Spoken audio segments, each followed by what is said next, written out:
कोकिला के बेटे दिनकर की शादी को अभी 10 दिन भी नहीं बीते थे कि घर में कलेश शुरू हो गया। माँ जब वो कह रही है उसे साबुन और सर्फ से एलर्जी है तो कपड़े आप ही धो लो, बाकी के घर का काम गौरी कर लेगी। अपनी बीवी के आते ही बदल गया ना तू। जब तू इतना सा था तब से लेकर आज तक तो मैं ही कपड़े धो रही हूँ। आज जब तेरी बीवी आ गई तो तू उससे कपड़े नहीं धुलवाएगा। हम धोबी परिवार से हैं, हमारे यहाँ बेटी बहू सब कपड़े धोते हैं। माँ समझने की कोशिश करो, देखो उसके हाथों में कैसे लाल लाल दाने निकल आए हैं।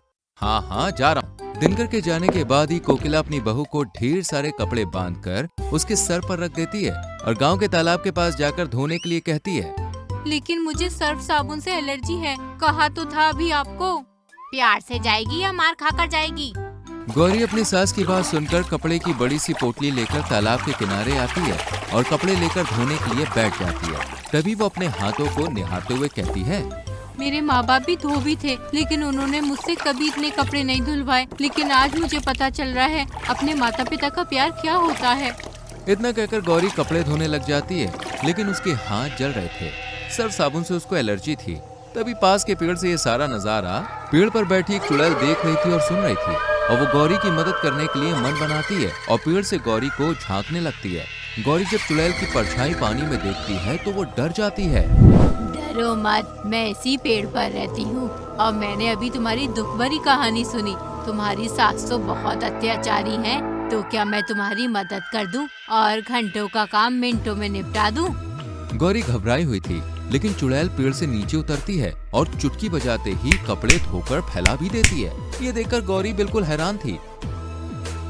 अब अगले दिन कोकिला गौरी को और भी ज्यादा कपड़े दे देती है, लेकिन गौरी की मदद इस बार भी चुड़ैल कर देती है। दिन पर दिन उसकी सास कपड़े बढ़ाती जा रही थी कि तभी एक रोज चुड़ैल गौरी की सास को सबक सिखाने का फैसला लेती है और करीब रात के 12 बजे चंदा के घर पहुंचती है, जहां आंगन में खाट पर कोकिला सो रही थी। अरे उठ बुढ़िया, यहाँ आराम से सो रही है, चल चल के कपड़े धो। चुड़ैल। अब चुड़ैल कोकिला का हाथ पकड़ती है और वो वहाँ से गायब होकर सीधे तालाब के पास पहुँचती है, जहाँ कोकिला के लिए पहले से चुड़ैल ने गांव के सारे गंदे कपड़े इकट्ठा करके रखे थे और कोकिला को वो उन कपड़ों को धोने को कहती है। तेरी बहू भी इसी तरह परेशान होती है, अब आएगा तुझे मजा। कल से मैं उसे कपड़े धोने के लिए नहीं भेजूंगी। तेरे आगे हाथ जोड़ती हूँ चुड़ैल बहन, मुझे माफ कर दे। चुड़ैल रात के 12 बजे से लेकर सुबह के 7 बजे तक कोकिला से कपड़े धुलवाती है।